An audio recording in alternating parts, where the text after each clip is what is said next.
Well, hello there, and welcome to episode 12 of There's Still Time, the AFTN podcast.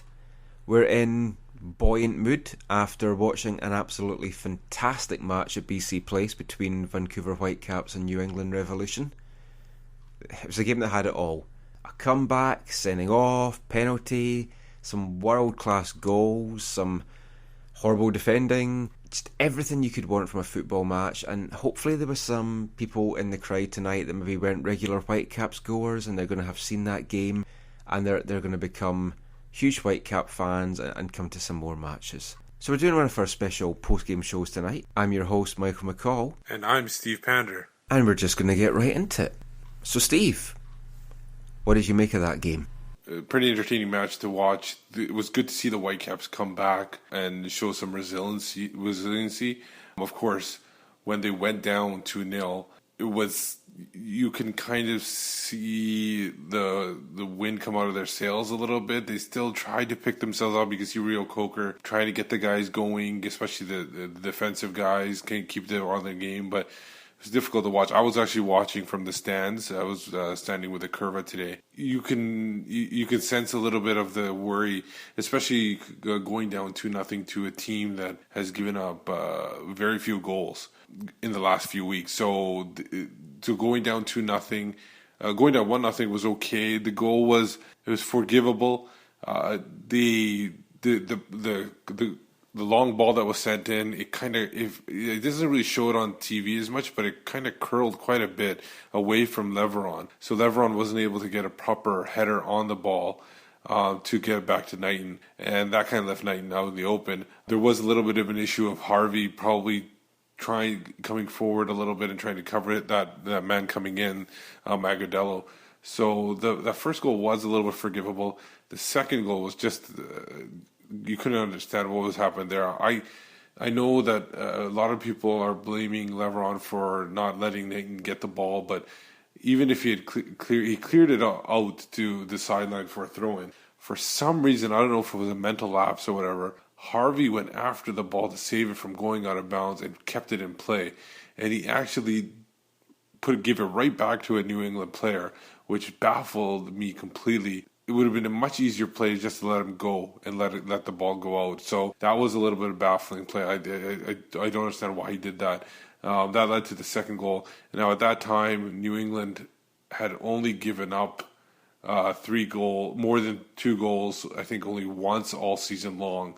So the likelihood that they were going to pull out 3 points reduced. The percentages, the odds, whatever you want to call them, reduced significantly. So it looked like the game was basically going to be a draw or nothing, which would have been still devastating because they needed the points. These are the games they need points in. So to see them come back, I thought it showed fantastic spirit. Obviously the red card and the penalty jump-started that comeback, so that was a positive. The goals that they scored were fully earned and everything like that. So now I was on the field level. I haven't had a chance to see a replay. I couldn't tell whether it was a legitimate call on the red card. It seemed like there was the last man back and everything. So for that reason, it is. What were your thoughts on that? The penalty and the sending off, was it legitimate, or did the Revolution have something to contest with the referee about that call? Well, after the game, Kenny Miller said he had been clipped and he was just about to take a shot when he was caught. He wasn't sure if it was his ankle or his calf or something, and he had been caught. I've watched the replays of it, and it's really hard to see. At some angles, it does look like there's may have been the slightest bit of contact. At others, it looks like there was no contact at all.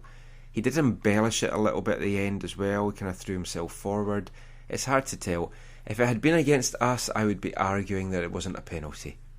But it was for us, got us back in the game. It's a huge turning point in the game, and I'll take it. Now, the thing is, at that stage, I was fearing the worst. I had just tweeted out that it was going to be a long night, and it kind of looked like New England were on fire. It could have been maybe a 4 or a 5-0 win for them. And all that was going through my head, and I believe Pete Shad made mention of this as well during his broadcast, was this was going to be the end of Rennie. The nights were going to be out. People were going to be saying, get Frank Yallop in, get someone else in. And Rennie's days were going to be numbered. And it was looking so bleak. And then full credit to the team. They got the break and they turned it round. And the thing is, just by getting that break, they still have a lot of hard work to do. Camilo still has to bury the penalty, and playing against 10 men is never easy, as we've seen so many times over the years. For all our teams, I'm sure, people listening to this, we've all seen our teams struggle against 10 men.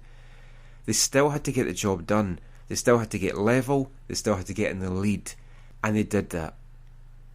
The pleasing thing for me is the way that they played after they scored the penalty. It was all-out attack. It was wave after wave almost at times in that end of the second half. We could have been going in 4-2, 5-2 up instead of 3-2 that we were, because we were playing that well and we had some chances. The one that Camilla had in the last minute of the first half, he did everything right there. Lovely 1-2 with Miller, got past the two defenders, got round Shuttleworth, and then just that last ditch tackle saved him from getting on the score sheet for his second. Miller's 2 goals were sublime, and we're going to talk about them later. And it was also good to see the attacking substitutions that Martin Rennie made. I'm still not 100% sure that they were the right substitutions, and also the lineup as well. It did surprise me. I thought if June Marcus Davison is going to play in any game at home, the game that he needs to play is when you've got 2 makeshift or 2 unfamiliar centre-backs back there, and you need that added little bit of defence, and this was the game he got dropped for. Nigel Reo-Coker played really well in the DM role, and I think that's what we're going to see going forward. We're going to see 2 players in that DM role, Nigel Reo-Coker and Gershon Kofi when he's fit. And I think it's going to be great for the Whitecaps, because it's going to do something which June Marcus Davison doesn't do, which we've discussed several times, in that it's going to give an attacking edge to that role. And you're going to have the 2 players that's got the ability to go box to box, but also have the ability to defend and cover, hopefully, your full-backs going up the wing as well, and provide bonus coverage for the centre-backs. And that's what we're needing just now, because it's easy to get carried away by a great comeback win, some individual performances, and just an overall general high leaving the game. What is easy to forget in all that exuberance is we played terrible for the first 20 minutes, and you're left with the what-if scenario, which didn't happen, so you don't want to spend too much time in it. But what if there wasn't a penalty awarded, or if there was a penalty but the New England weren't reduced to 10 men? How would the Whitecaps have done? We were ripped apart in those opening minutes, and it could very easily have been a 3-4, 5-0 win for the Revolution. It didn't happen, but we cannot forget that. And I think the key thing is the players and the management are acknowledging that, and they know that there's still a lot of work to get done. And as long as they work hard and they tighten up the defensive attributes, which playing 2 holding midfielders would do, it's looking promising. And the thing is, last night's win, however fortuitous it might be, it was vital. It still keeps us in 7th place in the West, but we're now just 1 spot off the playoffs. If we can win against Chivas, well, when we win against Chivas on Wednesday night, it's going to put us back in the playoff places for the first time in many a week. I can't even remember the last week of the season that we were sitting in the playoff places. It's so tight in the West just now that a couple of runs of games, string some wins together, and you're right in the mix. Put some defeats together, you're right at the bottom. If we can get 12 points in June, that is going to be massive for us. And I'll put my hand up, I never saw it coming. Especially after the Seattle game, there was a bit of doom and gloom amongst many people. But if we can get 12 points this month, that is huge, and it's going to really set us up for the summer. But it's now what we go ahead and do in the summer that is key. And the team has to work hard, knuckle down, tighten up those defensive frailties, and we can maybe go and do something and keep ourselves in the playoff mix. But a string of bad results and we're going to be back in the mire again. That is just how tight it is just now in the West. So that's our thoughts on the game. Let's hear now from both the managers. First we'll hear from the New England Revolution's Jay Heaps, and then we'll hear from our very own Martin Rennie. To be honest with you, it was some of the best stuff we've done this season. Our first 20 minutes, I thought we were prepared, we were ready, we were all over them. And then, unfortunately, one play, long ball over the top. You're still looking at the film on it, but, we felt like it was, a bit harsh. And, it is what it is. And, we're down. Worst part is we're up 2-1, but we're down a man. 70 minutes to go. And that's referee's got to be 100% on that, and he felt like he was. And hopefully we can look at it some more. We were moving the ball. We scored 2 goals, and I thought that we were just, I thought our movement was really good, and I thought our preparation was really good, and we had a game plan, and that was the game plan, was to play in their half and jump on them, and we did. And sometimes the game plans get disrupted, and I'm just, the only thing I'm a little disappointed was after the red card, our reaction. For the next 10 minutes, we gave them another goal, and we really wish we had, solidified things and made a couple, just played a little bit better than that time, a little bit more alert, a little bit more veteran-like in those few minutes. And unfortunately, we're a younger team, and we got rattled a little bit. And but I really liked the fight we had. I thought we came back. I thought we had chances to tie this game at the end.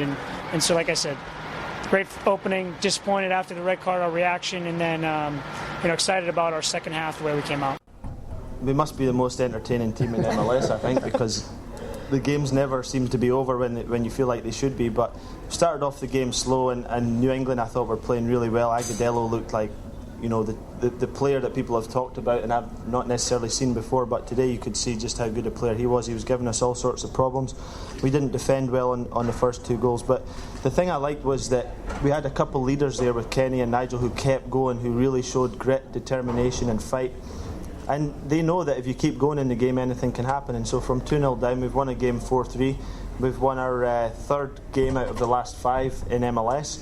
We've got a game coming up on Wednesday at home where we want to focus on getting our 4th win out of 6, which will probably make us the hottest team in MLS if we can do that. And so that's where our focus needs to be, and we're happy to get away with the win tonight.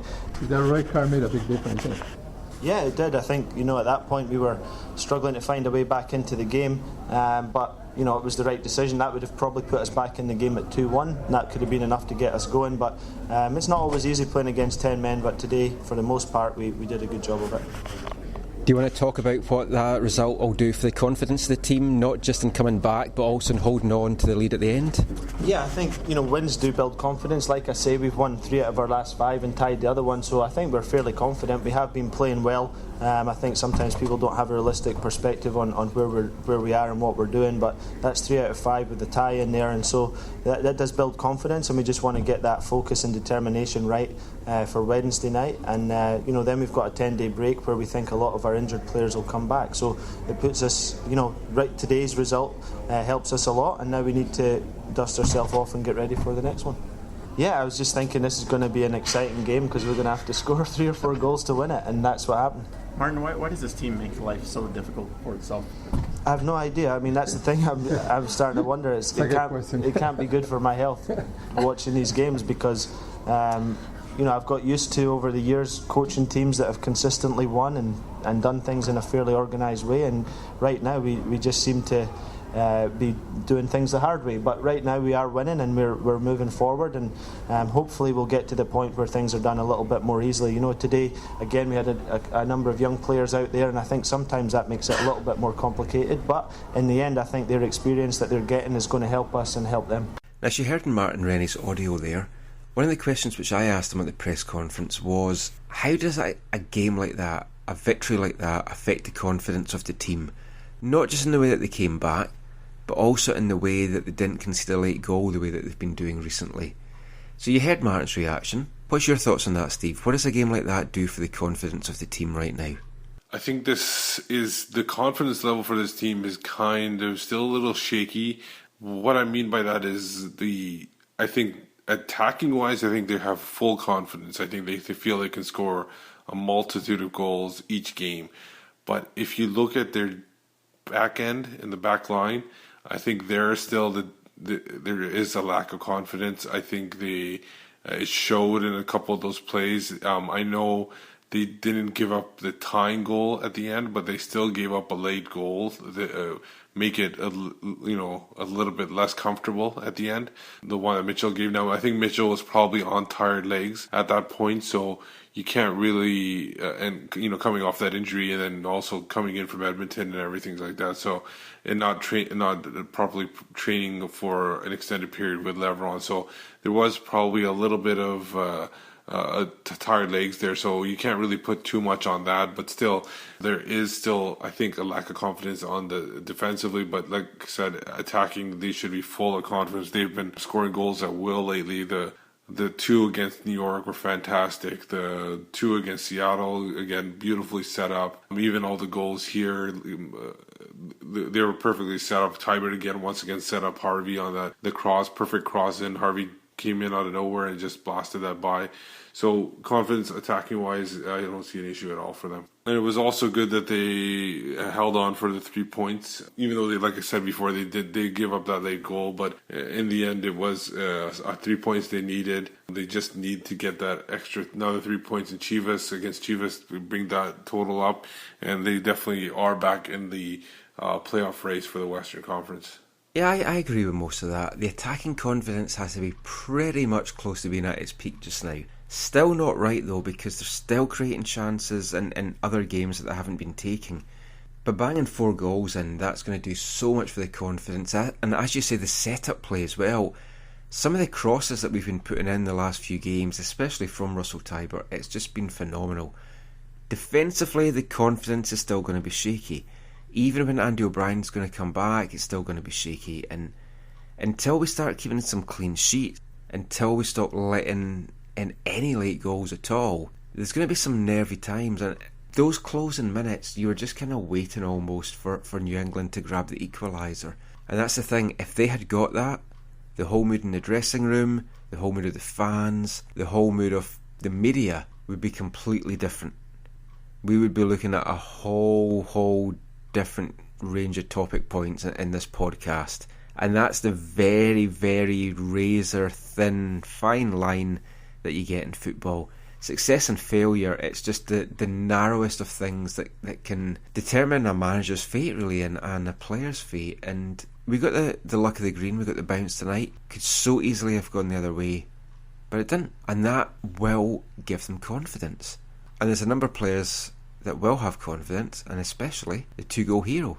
Now, the man of the match in the Caps win over New England was Kenny Miller. There was a number of really good performances, Camilo, Russell Tybert again, but Kenny Miller was just outstanding in the game, and deservedly won the Budweiser Man of the Match award, but I think most people watching would have had him as the man of the match. 2 fantastic goals, got brought down for the penalty, lots of hard work off the ball as well, and just general hustling and getting the team motivated and leading, as a captain should, leading by example. And it was a very happy Kenny Miller in the dressing room after the game. So we'll play a little bit from the press scrum, including a question I asked him about how he would rate that goal that he scored compared to one of the goals that he scored for Scotland recently, or fairly recently. Here's what he had to say. Delighted with the goals, more delighted with the 3 points, and the fact that we've got another win at home, and we're maintaining that record we've got at home, and the decent enough performances, but we've got to get better. Did you see the keeper off the line in that second one, or you just hit him? Oh well, it bounced up. It kind of sat up nice. I was expecting it actually to run over in front of me, but it kind of stuck. I think it caught the defender up kind of out a little bit as well, and it's just a case of hit it, hope that it goes in, and fortunate enough it did. Last week you talked about how score 2 goals, you should win games. This week you thought better make it 4, to be careful. That's it. We just need to make sure maybe Wednesday we'll get 5. It's again, I mean, delighted with the win, but again losing the 3 goals is disappointing for us, because we said, like you said last week, 2 goals should be enough to get something from the game, but again tonight it wouldn't have been. But we've got to go away positive. We're happy. We've got 3 points, which is a big win, and it sets us up nicely. We set out with these 2 games at home to get maximum points, and we're halfway there. Martin Rennie talked about he needed that veteran leadership, and you and Rio Coker supplied that. Is that something that you're trying to take a little bit more initiative in? Well, it's important. And again, I've been in this situation many a time when I've been 2 goals down. It's important that you keep going, because that, when you're 2 goals down or 2 goals up, that 1 goal can get you back into the game, and it's important that you still have that belief. And I always thought at home that we could get back into it, and sure, fair enough with the sending off, it does change the game a little bit, but we got back into it, and from that moment on, we went, particularly in the first half, we went from strength to strength, and like I say, we could have had a few more towards the end of that first half. Kenny, where did Farrell actually catch you in the box? Did he clip your feet? It's just a clip. I mean, I was getting ready to pull the trigger and put the ball in the back of the net, and he just kind of clipped my heels or my calf, and it's one of them. But it's harsh on him, but I think with the letter of the law, it's got to be a sending off, because I was getting ready to shoot at the goal. So the best one you've scored since the Cyprus game? Probably, yeah. I mean, it's good flag up that. If you go on YouTube, you can see that one. It's a good one. But yeah, tonight was, like I said, I'm happy to get the goals. I mean, it's one of them where you swing at it, you hope that it goes in, and tonight, fortunate enough, it went in for me. So Steve, what did you make of Kenny Miller's performance in the game? I thought Kenny Miller was fantastic once again. He take away those 2 goals. Obviously, you don't want to because they wouldn't have won otherwise without them. But take away those 2 goals. He had a fantastic performance. He was working all night long. He knew what to do. That late in the game when he took the ball into the corner and just stood it there. Obviously, he was trying to get a corner out of it, but he wasn't able to do it. But still, fantastic performance. And then obviously the 2 goals.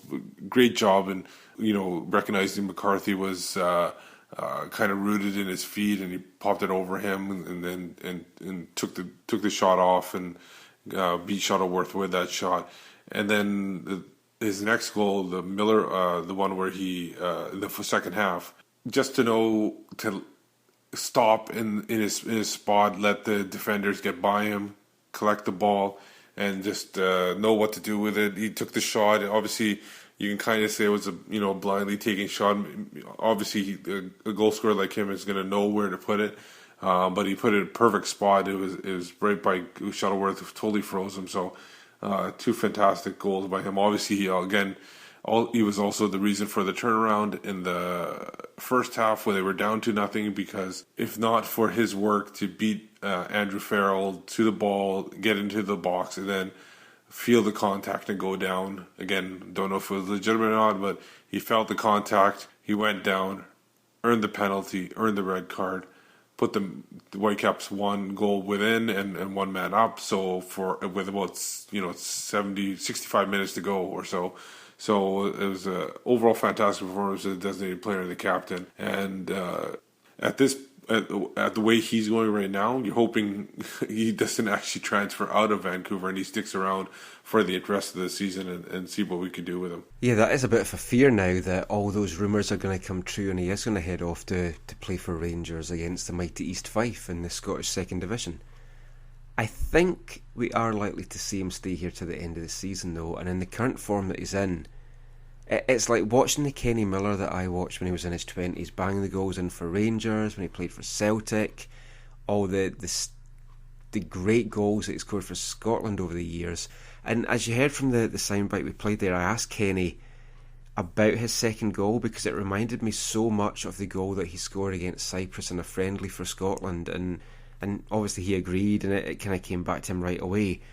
We'll put a link up to that goal. It's on YouTube. We'll put a link up on this article on Canadian Soccer News, and also if you check out our report and reaction article for the New England game, we've got a link in the quote section there, which is going to link you to that goal, and you'll see it, and you'll see exactly what Kenny Miller is capable of, whether it's playing for the Whitecaps or whether it's on the world stage at international level. Both his goals tonight were world class. It's what we were needing, what we were expecting. It's what we have to get from a designated player, and he hasn't failed to deliver. He is on fire at the moment. It's like he's got a second youth and he's completely rejuvenated. I'm hoping to catch up with him next week, maybe have a little chat with him about that to see what it is that's put that spring back into his step. What it is that's kind of... It's a different Kenny Miller. It's not what we saw last year. I don't know whether it's just that he's got a bit more used to the surroundings. Has he got a bit used to the artificial turf?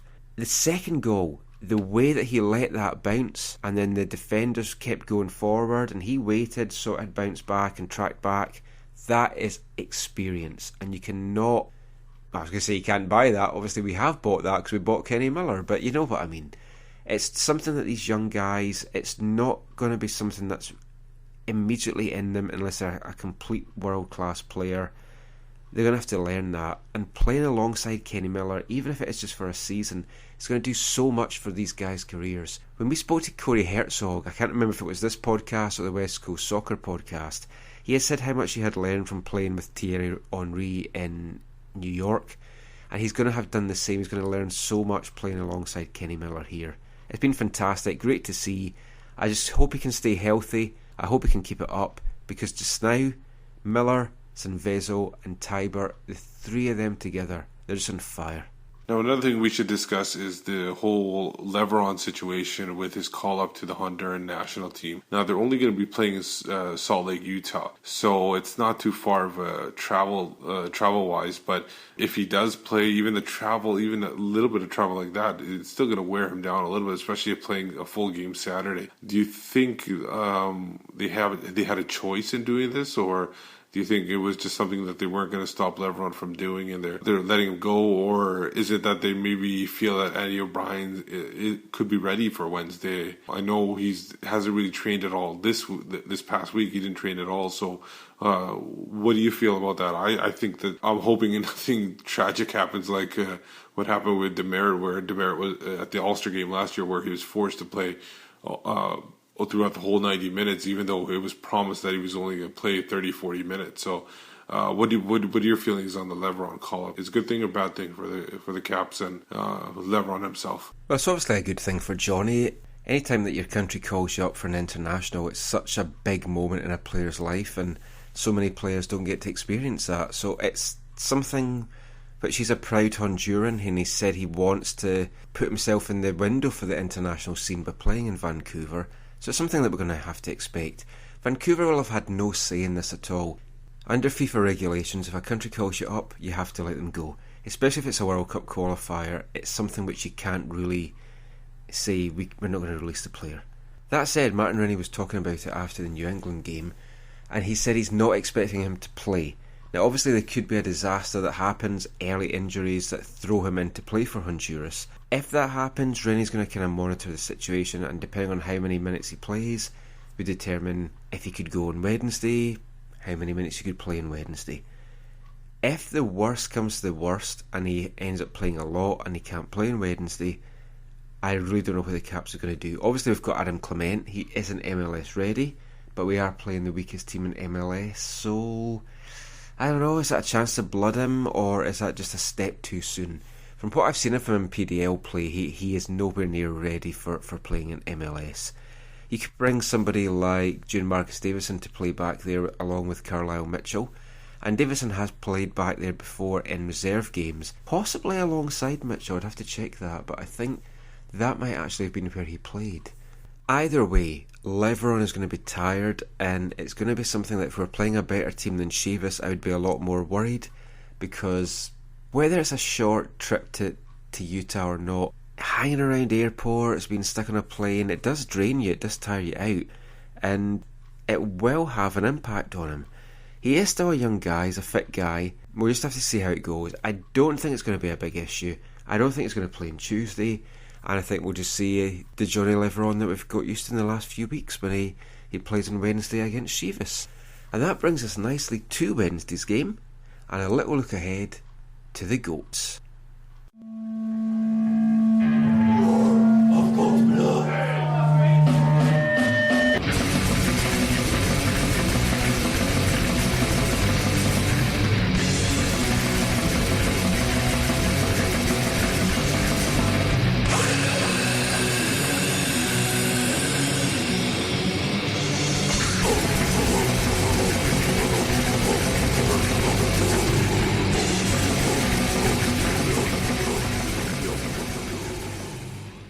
Now we have Chivas USA coming in a few days. They haven't had more than a week off. They did go to Carolina and play in the U.S. Open Cup, lost 3-1 on Wednesday, but they are not playing this weekend, so they are having about a week's rest before this match.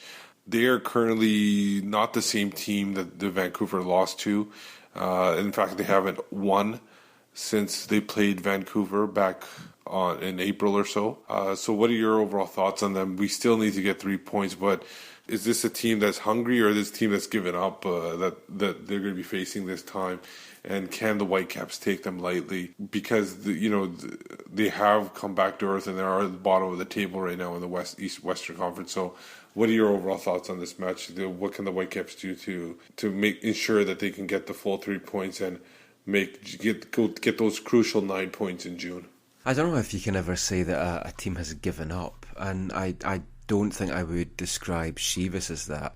If anything, they're a broken team, a very broken team. They've As you say, the last victory they got in MLS was against Vancouver, which was at the end of March. And at that time, Vancouver's going to Carson, and they were facing Chivas at a bad time because Chivas were full of confidence and they were doing well. Now we're getting a Chivas side and we're actually facing them at the best possible time. They're low in confidence. They've lost 4 MLS games in a row. Just went out of the US Open Cup to Carolina Railhawks, and I watched that game and the Railhawks dominated them, and although they only won in extra time, they were well deserved of their victory. Now the thing is, when Chivas were losing earlier on in the season, it was narrow defeats. They lost by a single goal to Salt Lake, they lost by a single goal to Colorado, but in May we've seen some really big losses for them. They lost 4-0 to KC, they lost 3-0 to Portland, Salt Lake beat them 4-1, Colorado just beat them 2-0, but as did Seattle. They're struggling, and it's not going to get any better against Vancouver. I think it's a guaranteed 3 points. I know you never want to count your chickens too much, but this is a game that should be another huge confidence booster for the Whitecaps. Growing on what we've just seen against New England, and I think we could see another 4-5 goal performance from them, and going into 10-day break after that, it's going to be fantastic for the Whitecaps. So definitely something to look forward to. We might look at doing a post-game after that as well. If not, we'll do one at the weekend, and we'll just see how things go. Now, taking a quick second and from the pitch and talking about off-the-field news, what do you make of this David Oustad rumored signing? The Denmark papers or Norwegian papers have said that he is coming to the Whitecaps to MLS. The Whitecaps currently have 3 keepers on their roster. Cannon, who has a guaranteed contract, Knighton, who's currently there playing as their number 1, and Simon Thomas, the number 3 guy.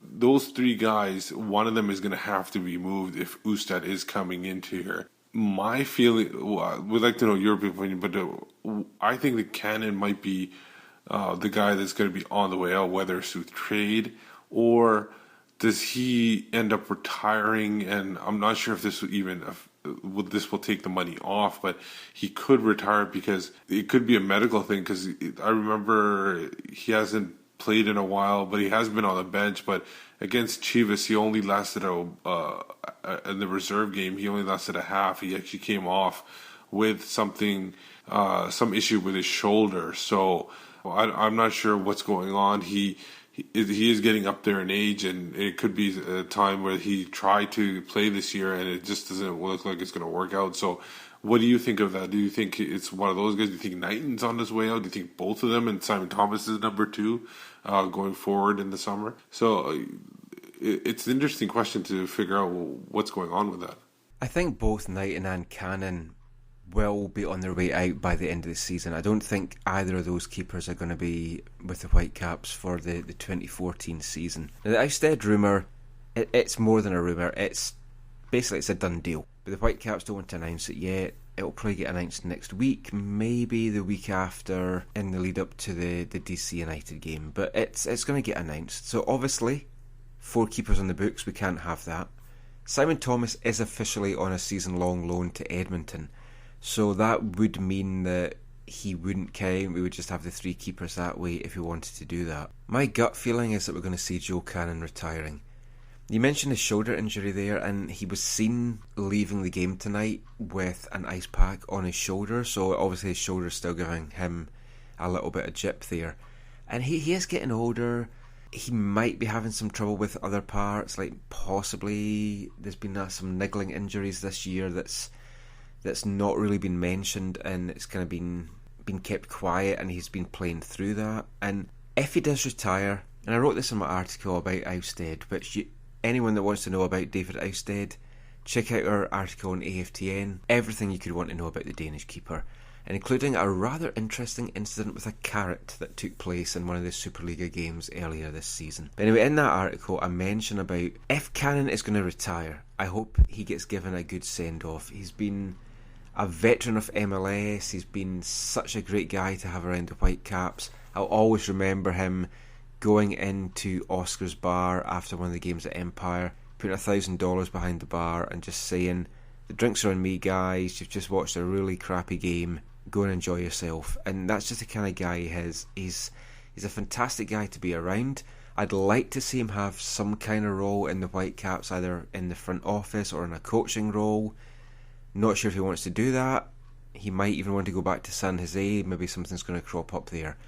But I do think we're going to see Ouster as the number 1, Knighton as the number 2 to start with.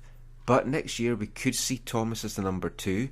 And if Martin Rennie, if he's still here, if they have faith in him as being the number 2, we might even see somebody like Callum Irving promoted, which I would love to see as the number 3 keeper. So we'll just have to see how that goes, and we'll keep an eye on that. But watch for the Ousted signing getting announced very, very soon. So before we finish this week, since everyone's in a really good mood, I thought we would finish with a little bit of fun. One of the other big news stories of this week was Whitecaps legend Carol Valentine has finally joined Twitter. So whilst we were just hanging around in the dressing room waiting for the players to come out, I had a quick word with him just to see why he's decided to join Twitter. Tweet. What made you come on? Well, they've been bugging me to go on for months and months, and then last week there was like someone's going to sit down, and then Shayna and Brandon had a good laugh because someone said, "Oh, Shayna, can you sit down with Carl and teach him Twitter?" And of course, she had a big laugh at that. So her and Brandon sat down and then set me up the account, and then I just sat there for about half an hour watching, and I was like, "Can you turn this off?" And it's like, I don't like it. Oh, you will lose your life now. It's like once you get on Twitter, that's it. Is that right? Yeah. I don't know anything about it. I thought it was going to be just rubbish and it was going to be pointless, and then you get on it and it's like you waste hours. Oh, is that right? Yeah. So look forward to that. Yeah. Great stuff from Carol there. If you want to follow Carol on Twitter, you can just get him at Carol21. So that's all for episode 12 of the AFTN podcast. As always, thanks for listening. I really like doing these post-game ones, and we hope to do a lot more. You can find my co-host Steve Pander on Twitter at the Whitecaps Beat, and you can read Steve's work on AFTN, of course, and also on prostamerica.com. I've been Michael McCall. You can find me on Twitter at AFTN Canada, and you can read all our stuff on AFTN by going to aftn.ca or visiting us on Canadian Soccer News. If you want to get in touch with the show, or if you have any ideas for stuff that we can mention or features we can run, just send us an email to aftncannada@hotmail.com. So until next time, come on the Caps. One day I shall come back. Yes, I shall come back. Until then, there must be no regrets, no tears, no anxieties. Just go forward in all your beliefs and prove to me that I am not mistaken in mine.